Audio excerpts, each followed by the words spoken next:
listening to She Speaks Talk Radio, where women's words are changing the world.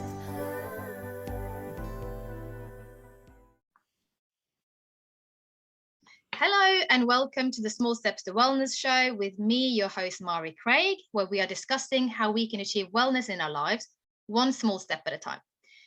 Now, navigating your way through the jungle that is nutrition advice can be difficult, believe me, and it's often hard to decipher, I think anyway, what is sound and not so sound advice. And this is why on today's show, I've got Lina Kumar with me, and we are going to be talking about what the majority of us can do to take better care of ourselves. Now, Lina, lucky woman, is born and brought up in Cyprus on the true Mediterranean diet. She worked as a podiatrist for 17 years in the NHS and the private sector before retraining as a nutritionist in 2016. Lina is passionate about empowering people to take their health in their hands and minimize the odds of lifestyle disease. She's a lover of all things whole food, especially veg, fruits, nuts, and beans. And if you look at this show, you'll see a photo of Lina it's an amazing photo with broccoli, one of the best veg out there, really. Welcome to the show, Lina. Hi, thank you, Mari. Thank you so much for having me today. Oh, I'm so glad you could be here. And I have to say, I love that photo of you with your broccoli. Is that one of the vegetables you grew up on? Yeah, oh yeah. We have the neighbor basically in Cyprus grew a lot of broccoli, cauliflower, and cabbages, and he'd always give us some, just stretch his hand over the fence and give us big broccoli, which was organic, and even the leaves we would eat unless the slugs got there first. But he didn't use any pesticides, so it was either us or the slugs that would get to them first. So. Oh, I love it. What is it like then? You said you grew up, so you moved to the UK in 1998, but before that you were brought up on the true Mediterranean diet. What does that look like in Cyprus? It's a very colorful diet. It includes mostly half of the plate is salads generally, or boiled veggies or roasted veggies of all different types of whatever is seasonal, that's important. And then lots of olive oil or olives. Lemon is always on the table. Yogurt, bread, but they're mostly sourdough bread with the sesame seeds on top. What else do we have on the table? And then we do eat meat, but I mean, over the years, the quality has dropped. But back then, when I was a child, we had again a nearby farm, so the farmer would provide us with the organic grass-fed, free-range meat. And eggs, yeah, and very little processed food. I mean, I never remember buying anything that came in a black box or ready meals or tins even. I mean, lots of beans we eat, fresh beans. So yeah, and obviously nuts and seeds are always there on the table in their whole form, like the almonds and the walnuts. And I used to go and crack them with a stone outside on the bench. So yeah, all really whole, like as on the tree. Yeah, fantastic. Well, I've just had my lunch, but it makes me feel slightly hungry again. God bless you. Well, yeah, yeah. So you said they're moving to the UK 1998. I mean, that must have been a bit of a, I mean, I come from Norway. It's not a massive difference between Norwegian and British food, I have to say, but coming from what you were just describing to the UK, that must have been a bit of a shock to the system.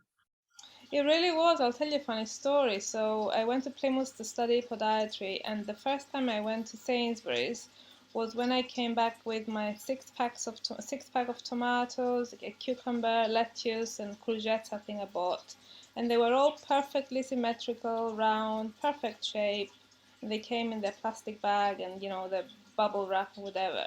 And I managed to open them up and I tasted them, and they didn't taste of anything that I was what I was used to. So I was really upset. I'd spent this money, which it was expensive to spend 50p on a cucumber back then. I thought because we had it for free in the garden anyway, so at least I wanted to taste it.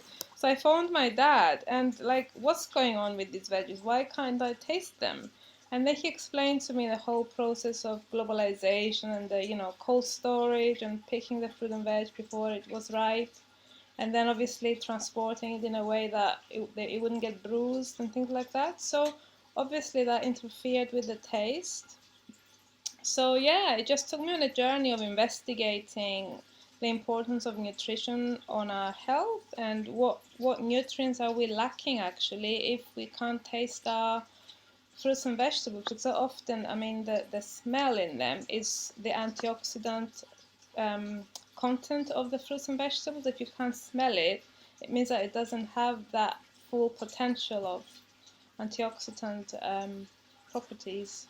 Mm. Is that what got you into studying nutrition then? Because you worked as a podiatrist for 17 years, so you trained in the UK for that, correct? Yes, yeah. Then you moved over to study nutrition, and you became a nutritionist in 2016. So you've only 6th year now. Is that what got you to move over to that, or what happened? Yeah, so because I ended up working with a high risk foot in podiatry, so mostly wounds that were developed as a result of poorly controlled diabetes or very poor circulation, vascular disease or a heart disease or rheumatoid arthritis, lupus, all the autoimmune diseases which were unmanaged. I mean, not very well managed with lifestyle. I thought to myself, I wonder how many portions of fruits and vegetables this person has eaten today to help themselves to heal from within. Because all I was doing, I mean, I was helping to salvage a limb before or after amputation sometimes to, not to get further with amputations and infections, but I wasn't really making a permanent change to that person's life in terms of health. So I would ask them often, what did you eat today? I wasn't qualified, but just a general question. And most of the time I would hear a piece of cake, coffee, tea, beans on toast, a can of this and that. And I was really devastated inside because I wouldn't hear of any whole foods. So that's what took me on a journey, and I started reading on my own and finding out the importance of nutrition in terms of human health. And then I decided that that role didn't align with me anymore. I wanted to help empower people to take control in their hands rather than be on polypharmacy and all of these expensive dressings, which are a drain on the NHS, for something that can actually very easily be prevented if one only knows how. Yeah, and this is a key thing, isn't it? Because I think often it's not our fault, it's not the patient's fault. We are not being educated on the importance of a healthy diet, wouldn't you say? Yes, exactly. Unfortunately, that's the thing, exactly, Mari. And most people think that nutrition is complicated or it's expensive or it's a luxury or I don't have time to prepare healthy snacks. And that's where we come in, just to simplify everything and say, listen, you have it, you have the, all you need is the will. Without will, nothing can be done. But I think once the education and the information is there, people then start thinking about it in the background, and they know that they can do a lot to help themselves from developing an autoimmune disease, or diabetes is a very easy example. So Yeah, and yeah. that's rife in society these days, isn't it? Type 2 diabetes. There's I can't remember what the numbers are in the UK, but that is certainly a disease that is growing. So you Mm. retrained and became a nutritionist. Who do you see, like, or what are the majority of issues that you now deal with on a daily basis with your clients? What would you say is the most sort of pressing issue? The ones that we see mostly are type 2 diabetes, hypertension, high cholesterol, autoimmune diseases, mostly thyroid related, and also low fertility in men, anxiety, mostly in women. That, of course, that goes on to trigger things like hair loss, and that can often be related with thyroid health as well.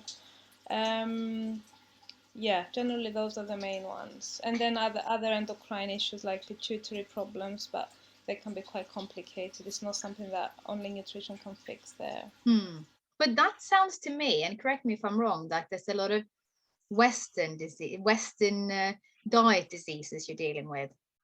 Yes, definitely. I mean, the average person, I think it's getting better now, but the average person is not getting the amount of whole foods that they need to maintain their health, let alone improve it.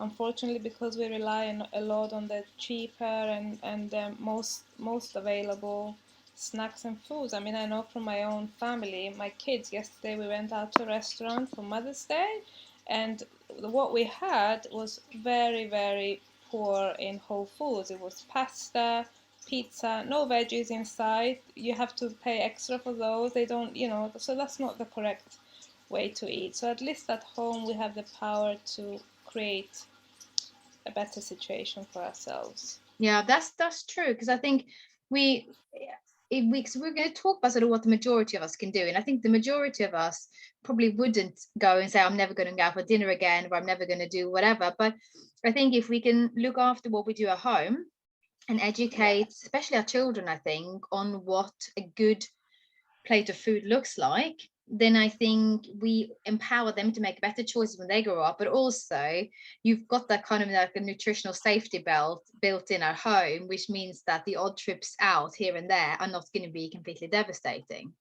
Yes, exactly that. Yeah, it's all about education and balance, I think. Yeah. Yes, exactly. What should we be doing then, the majority of us? And I point this out, majority of us, because obviously, if you have specific health issues, not everything is going to apply to you. But what can the majority of us do then to make, as my show suggests, small steps towards better health and more wellness? Yeah, so I mean, again, it's simple. It's just about including the rainbow of foods on your plate every day, as much color as you can get. If you can get seasonal produce, it's better. If you can get organic produce, even better. But I wouldn't recommend people to get too hung up on pesticides and herbicides and worry about consuming fruits and vegetables if they're not organic. Even the non-organic produce, there is some goodness in that. So make sure you wash your produce well and peel it where necessary, and also look at the dirty list as well. So just try and the clean 12 and the dirty 12 dozen, isn't it? Dirty dozen and clean dozen. So just work from those, but the more variety of whole foods you include in your diet, the better. And then what I personally try to include in my diet every day is about 10 to 12 foods. So those are mostly non-negotiable for me. I mean, with some exceptions, but generally those are the main ones. So if you want, I can talk about what I do. And I'm going to sit here and count to see which ones of them I include in my diet, and I try to do for the kids. And I guess the challenge here is also, we both have young children, and trying to get them to incorporate this in their diet. So maybe maybe we can work on this together. So hit me. What's on your list?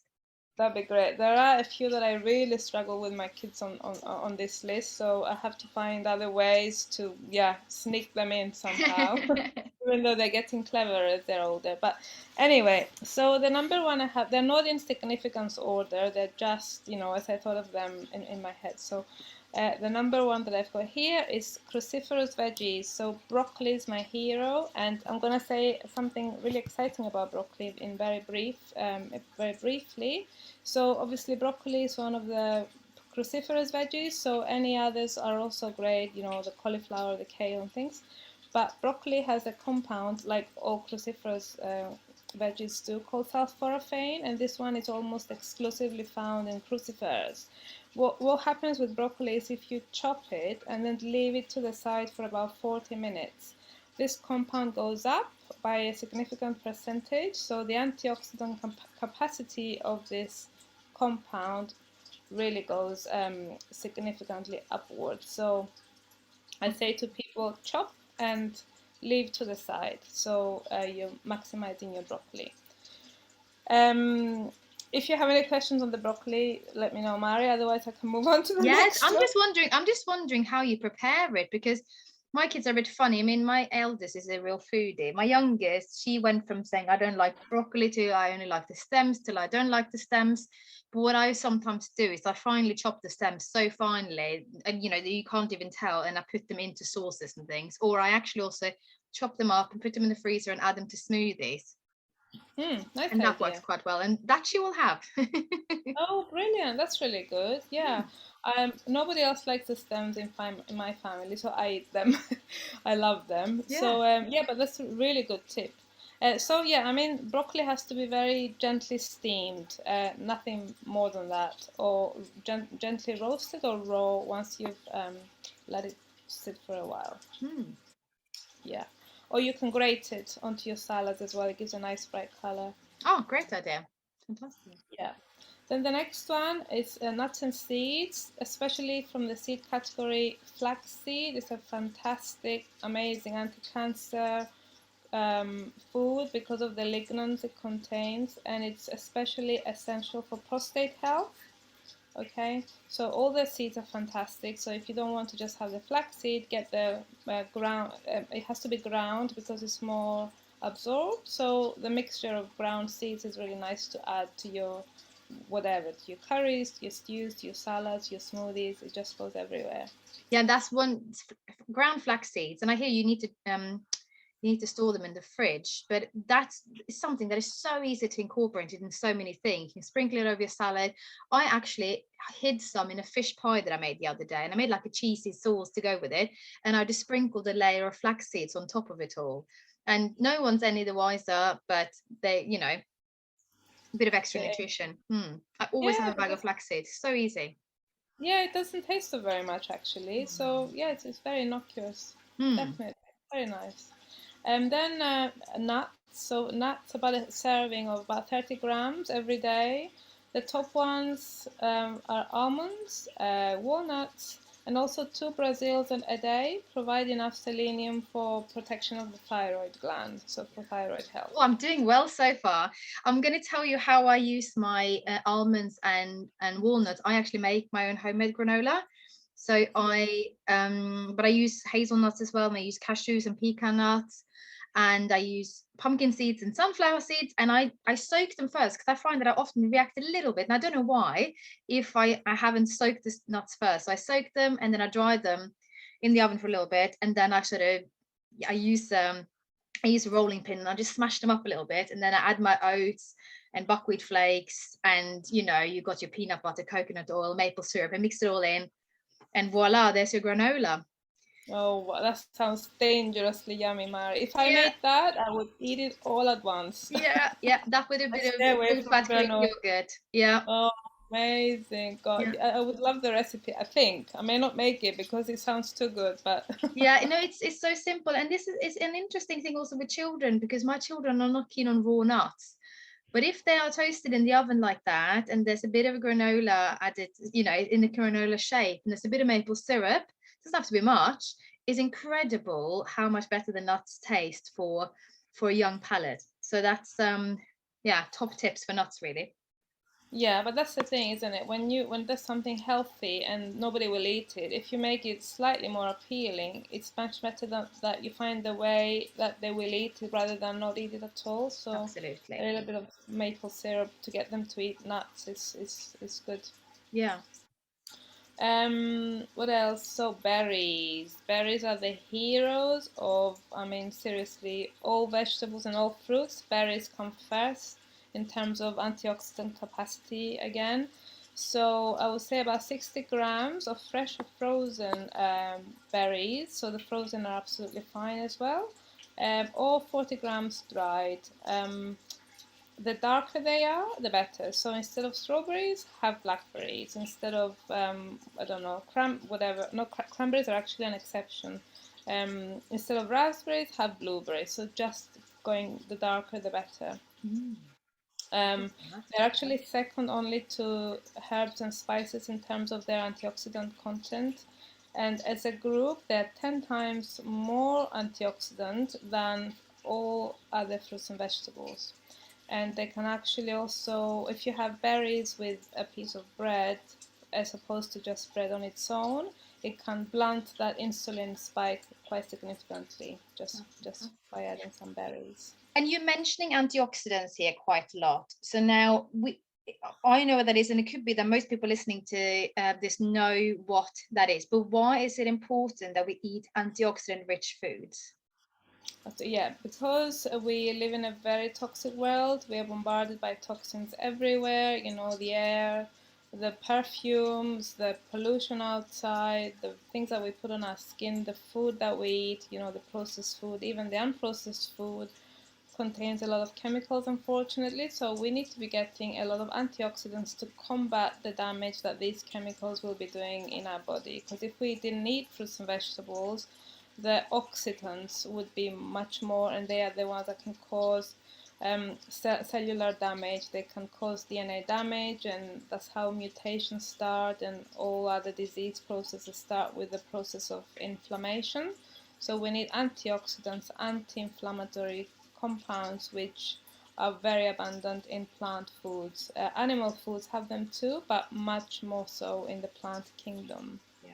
This is important because you also mentioned that the majority of clients that you have are clients that struggle with some form of illness that is often that has been brought on potentially by inflammation in the body. Am I right? Yeah, exactly. And the number one, unfortunately, source is stress. We're all stressed. We're not breathing properly. We're not moving enough sometimes, or sometimes too much. We're not keeping ourselves hydrated enough. We're not sleeping enough, and we're not getting enough fresh food every day. So those can trigger the start of inflammation, which, if left unlooked at, can go on to become a diagnosis further down the line. This is so important. And I know we're on the list of 10 foods, but this is an important digression, because I think also we're talking about food here, but you can have a great diet, but if you're not addressing your stress levels, then there is only so much better you're going to get by food on its own. It's all we kind of need to look at health from a holistic perspective, wouldn't you say, and take into account how a person sleeps, how well they hydrate, what their stress levels are, and look at all of that in order to heal a person. Yeah, exactly. Because if somebody is stressed and they're not breathing properly, they're not digesting their food properly, then, you know, everything else becomes a lot less able in the body to do what it needs to do. So definitely address your stress levels. Yeah. No, this is so important. Fantastic. So, okay, berries. I'm doing well. I use berries for smoothies normally, and sometimes just as a little bit of pudding for the children. I add a bit of coconut yogurt sometimes with it, and they love it. They think it's a proper treat. And in the summer, I will blitz it up with some coconut yogurt normally, and sometimes a scoop of my plant-based protein powder with vanilla, and then I make ice lollies. Oh, yum! That sounds amazing. And they think they're having a treat, and I can be the mummy that says yes to ice cream every day. Oh, wow. I would love the recipe for that, Mari, definitely. Oh, I'm all making it up, but but it's a great thing to be doing, you know. Coconut milk, for example, full fat coconut milk from a can, frozen berries of your choice. And if it's a bit sour, you can add, if you have that protein powder that I use or something similar, use that, or you can even use, you know, a tablespoon of maple syrup or something, or a bit of vanilla extract. Blitz it up. Happy days. Yeah. Oh, right. Yeah, I'll definitely go with that. Thank you. Yeah. Wonderful. Right, let's crack on with your list. What's next after berries? Oh, it's one of my favorite, mushrooms. Yes, love a mushroom. Yes. Why are they important? Because they are so clever. They have this compound called ergothioneine. Okay, so listen to this. This is one of the very few antioxidant compounds again. It's an amino acid. It can penetrate your mitochondrial membrane. This sounds very technical, but it's really exciting. We can explain later. So it can penetrate your mitochondrial membrane, which very, very few compounds can do, and it can reverse DNA damage within your mitochondria.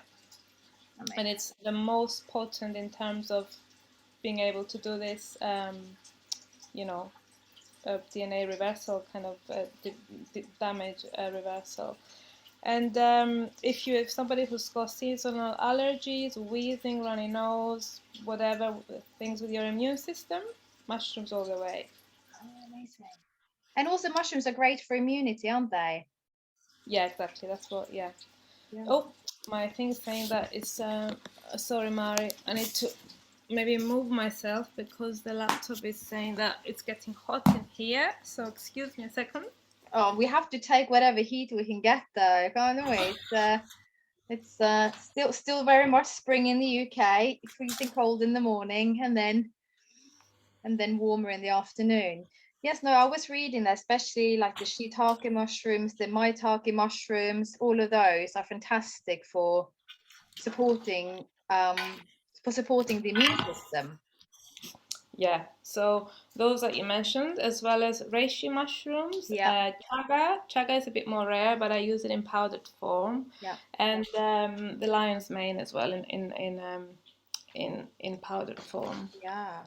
And are And these foods that are actually, easy to get, the powdered forms of mushrooms? Where do you get that? just online, just find an online shop that you trust. That's going to be very clean and no heavy metals and things like that involved in the process. So yeah, make sure. Otherwise, just go to your shop and buy any mushrooms you can get, and Mm. maybe leave them outside to get them more exposed to vitamin D, to the sunshine, so they can absorb, some more sunlight as well. One more thing about mushrooms, it's so exciting. They say because of its function in the body, it's got this functional capacity. It may soon be considered the next vitamin. So ergothioneine, this compound in mushrooms, because there hasn't been an addition to the vitamin family since they discovered vitamin B12 in 1948.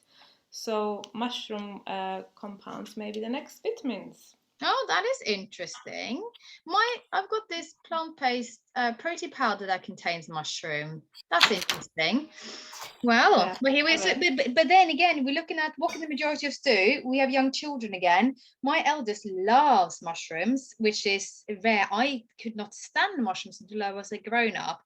My youngest doesn't, and one option is I think to finely chop it and add it to like a bolognese. Mm-hmm. And you can also add finely chopped walnuts to that and have a bit of a veggie bolognese. Or if you want to use mince, you can kind of bulk it up a little bit by adding mushrooms, walnuts, and potentially also lentils, which I'm hoping you'll get onto at some point. But that's the way that I try to use mushrooms sometimes. That's a great way to do it. And actually cooked mush, because many veggies and fruits are better eaten raw, but mushroom is an exception. It works better in the body if it's cooked. So yeah, what you say works really well. I might try that too, actually, because Mm. I gave my kids raw mushrooms and they like, no, no, mom, thanks. I'll I'm go not back to my keen on that cucumber. either. No, yeah, I have to say I love mushrooms now, but raw mushrooms, no. Even I can't do that. And there's not a lot of foods that I won't eat. So yeah, I'm on your Okay. kid's side. Ah, all right then. Well, fair enough. There's a lot of other things we can do. Exactly. So what's next on your list, Lina? Next on my list is beans, and you mentioned lentils. Again, I grew up with these things, so it's nothing new for us. And when we say beans and lentils in their raw form, not the tinned ones, because tins will have, some toxicity to them, and also the processing will have reduced some of the nutrient content. So just by, go to your Indian shop or whatever, Waitrose, you have to buy the whole ones and just soak them the day before you want to prepare them.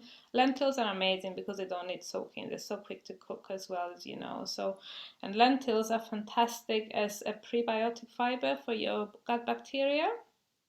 And they also, again, slow down the absorption of carbohydrates after a meal. So they make you feel full for longer, and they slow down that insulin spike after a meal. So really nice addition. And also beans, if somebody's got high cholesterol, what they can do is for 2 months every day, if they consume 130 grams of cooked pinto beans, the research was done on, they can actually reduce their cholesterol by 19 points, which is huge. No drug can do this, but Wow. every day has to be, yeah. So one thing that I heard from what you said now is that all my cans of beans that I got in my house are no good. Or can I still use them? You can use them, just rinse them well, and Yes. seriously save yourself lots of money by buying the whole version. It's a Yeah, lot more economical and tastes so much better. You'll be astounded got it. at it. Yeah. So I've been going sort of a little bit in circles on this, that I used to just do dry and then I would soak them and then I would cook them, and then do the whole thing that you're explaining. But my sort of Achilles heel is meal planning. I'm not very good at it, but I like to have a whole pantry stocked full of things, so hence why the cans came back. One thing that I do use my beans for, I use butter beans, and I blitz them up. Lovely. and I add them to pancake batter, Aha. and Amazing. nobody knows. Oh, that's clever, Mari. I'll tell you another clever thing is to add them to your porridge because they taste of nothing. And yeah, so any white beans, cannellini, butter beans, pinto beans, just mash them up and put them in your porridge. And you can add them to But smoothies as well. I haven't done smoothies, but I imagine so. But be careful for it not to become too thick if you're giving it to the kids. They'll start questioning it. Yeah. And But maybe yeah. in a white sauce even. Yes. Oh Mm. yeah. Yeah, but this is so Right. this is interesting. Now I always rinse the beans, and you know, as I say again, my eldest, she will eat all these things. My youngest wouldn't touch it because for her the consistency, she's got quite a sensitive palate, and the consistency of beans. So I can understand that. It's a bit of an odd consistency if you're not used to it. But mixed up in pancakes, or I've got a waffle maker, works an absolute treat. You can have the whole can in there, and they would happily eat them. I would love your recipe. They're bugging me to get a waffle iron. I'm like, I don't want to be making waffles the way you guys like them, with the standard flour and everything. So I'm gonna speak to the clever Mari, and if she's got any good ideas. Yeah, you can't be Scandinavian and not have a waffle iron, I'm afraid. There's the certain rules to follow. Yeah. Well, yeah, no, but it's there are so many options of, you know, to make this both palatable for children and really, really nutritious as well. So yeah, love a bit of beans and lentils, absolutely. Yeah, no, I mean, there's so much choice, from your black beans, adzuki, mung beans, soybeans, fantastic as well. Yeah. Really good, as long as they're non-GMO, if you can get them and, Yeah. water washed rather than bleached. And black beans are perfectly now to put into brownies. So Yes, I've done yeah, that. yeah. But Right, let's crack on next on your list.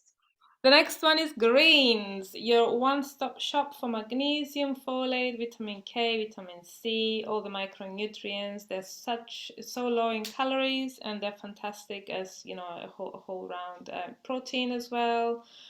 Fiber, obviously, so 2 servings a day. The darker they are, the better. So things like kale, and the more bitter they are, the better. So if you can eat them, calcium as well, they're rich in.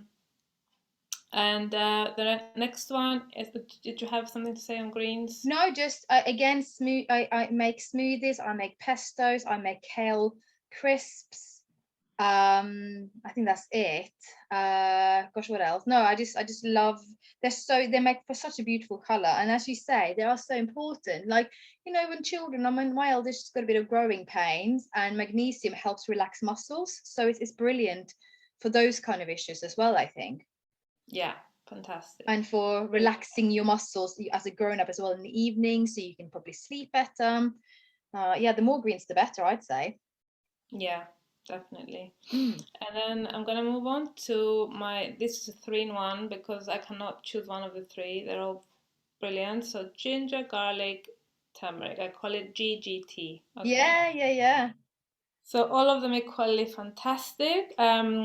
One of the doctors that I follow said that if there were ever a pill, if there were ever such a thing as a magic pill, single ingredient, ground turmeric would probably come the closest. Yeah. So yeah, amazing. Anti-inflammatory, anti-arthritic, antiviral, antibacterial, anti-everything. It's just anti-cancer. Fabulous. But people who have gallstones have to be a little bit careful about how much they consume because that can trigger pain. Otherwise, really good. And you don't have to be going for expensive supplements because those work on the curcumin extract again. We've done the extract situation. So just go for the powder. Or eat the raw root. I personally love eating the raw root, so that's really good. And then ginger and garlic, very similar situation. Ginger is great for menstrual cramps or migraines. If you feel a migraine coming up, just dissolve some ginger powder in some water and just drink it, and hopefully that should help with the migraine. Garlic, I mean, I won't even go there because it's just a top herb or vegetable. It contains it's actually #1 vegetable for various types of cancer, and only second to leeks against kidney cancer. But all other cancers, it's a #1 anti-cancer. Oh, Yeah. there's so many. Yeah, I love a bit of turmeric. I use them if I want to make also as food color. Mm. So add quite a bit if I want to make, I don't know, yellow rice or yellow pancakes. Again, I love my pancakes. But I try to add it into most things because it doesn't take, you don't need to add loads and loads, and also it's not super strong in flavor, I think, anyway. So it's one of those spices that you can really incorporate into most of your cooking, I'd say. So Yes, absolutely yeah, agree. yeah. Mm. I make like a chicken kebabs for the kids, and I make them with turmeric on top, so it gives a nice golden Yeah. color as Oh, well. good idea. Love it. Yeah, Right. and then last but not least is coffee, which I'm a big fan of. Woohoo! We have a controversy there for some people. So coffee is not for everybody, okay, because some people don't have the gene that is required to metabolize caffeine. Some people are very sensitive to caffeine. But generally speaking, as a food, it's very, very healthy. Um, we have about 8,000 types of different polyphenols in the plant kingdom, and many of these are found in coffee and tea. So if you're going to choose between coffee and green tea, go for the green tea. But if you don't like green tea, you're like me and you struggle with it, I'm learning to love it now. But coffee is your friend, but not more than 4 cups a day. So the research, extensive research on coffee, not more than, and anything over 6 is going to be detrimental. So between 4 and 6 cups is your happy medium. I personally take 2, that's enough for me. But yeah, lots. And then green tea again, fantastic with the catechins and the other types of polyphenols like the flavonols and stuff. And even more so than green tea is white tea, enhanced with a little bit of lemon, because that releases the antioxidant effect. It boosts the antioxidant effect. Oh, I love that. And I think a lot of people listening are going to be like, yes, I can have my coffee. But there's coffee and then there's coffee, right? So Yes. what's important to look for then when you buy coffee? So ideally go for the organic ones, know where it's sourced from, and the beans also. Some of them, I think the Arabica ones are the ones that have the most of the one compound that we don't want. So the other type, I forgot the name now, Arabica and Robusta, is it? I think. Can't You're not remember. asking the expert here.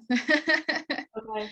No worries. But even try not to go for the Turkish coffee, which is what I grew up with in Cyprus. I mean, not me, my grown-ups back then when I was a kid. My parents would drink the Turkish or Arabic or Greek coffee, whatever it is. So that's not the best. The better one of the coffees is a filtered, the one that goes through the percolator, Yeah. the dripping. Yeah, because there is one compound in coffee which is fat soluble, and we don't want that one. So it gets trapped in the filter paper of the coffee, and then you're getting the pure coffee coming down. So ideally organic, and try for it to not be, have mold and heavy metals, which is not always possible to know, of course. But if you go for a reputable company, that's better.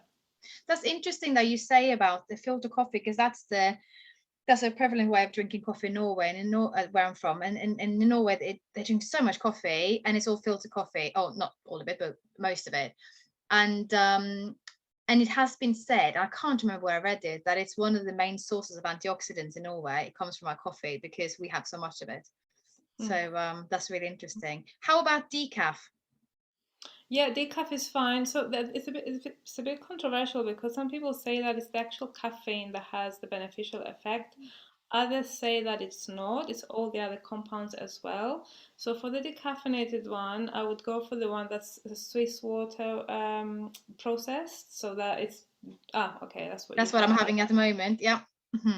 Brilliant. It's worth it. You're spending a little bit more, but it's really much better for you.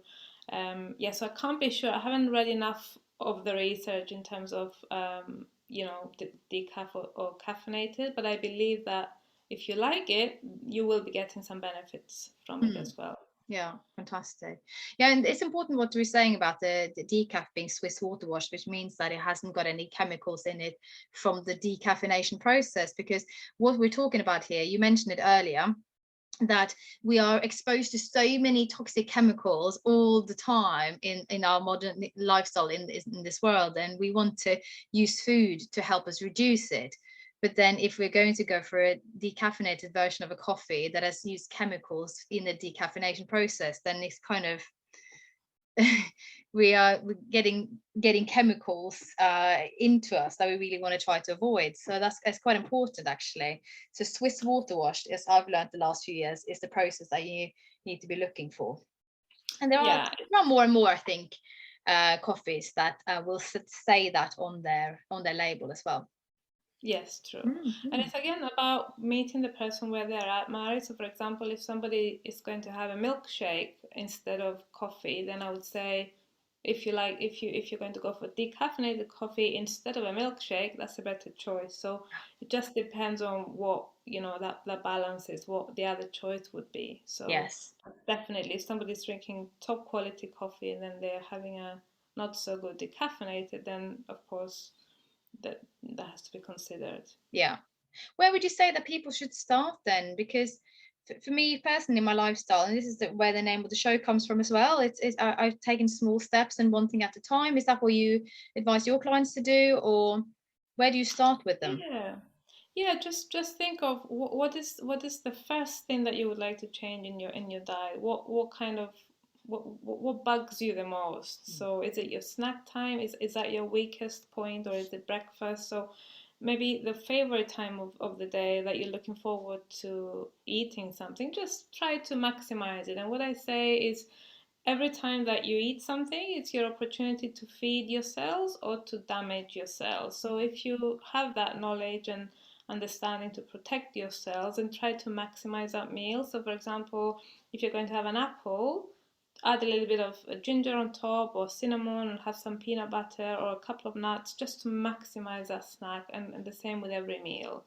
If you're making a salad, add as much variety as you can. Add your herbs and spices. That would have been another category of top foods I would include, because they're concentrated antioxidants. So oregano, mint, just any opportunity you get to really boost that meal, then please do.